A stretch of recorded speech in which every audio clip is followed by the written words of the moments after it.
as things began to heat up after 2003, when the Episcopal Church and in some ways even Christianity in America became very divided in controversy over homosexuality and over a number of strongly held ideologies, I began to feel that that the kind of theological acrimony that I myself was in fact a part of to some extent was taking away from the deepest commitments that I thought I had entered this Christian world to be part of.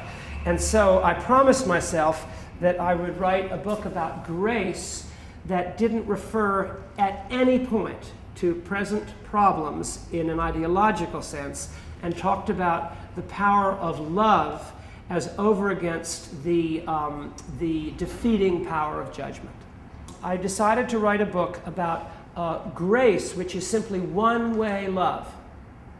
That's all you need to know about grace. Grace is one-way love. Grace is when you are loved, not on the grace is when you are loved, not on the basis of any of your givens or your baggage.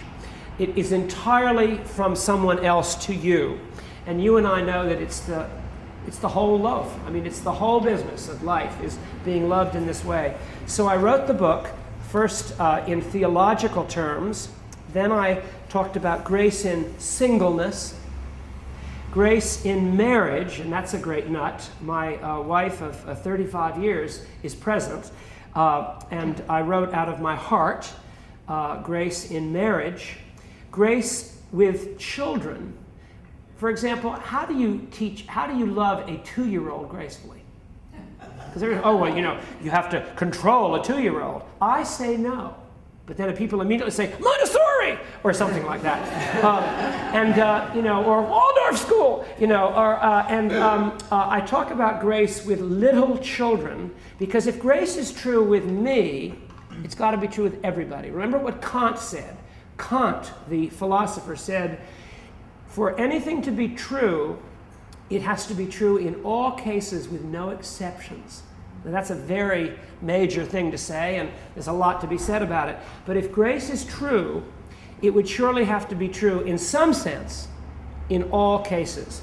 So grace with little children, anorexic teenage children, perpetual adolescent children who come and live at home in their 30s, and grace with grandchildren. And then grace with parents. How do you love an aging mother who's perhaps retentive emotionally? Not that that would have anything to do with my experience, but and it doesn't. But how do you love a difficult, critical father, let's say, in his older years, as well as in his younger years? And finally, roughest of all, grace with siblings. Because, by the way, there's less grace with siblings than any other group. Judgment with a brother or a sister is harder to break than any other judgment. That is the area where I see the least grace at funerals, is grace with siblings. So I wrote a chapter on that. Why have I written this book, which is really a statement of we have to get out of church politics?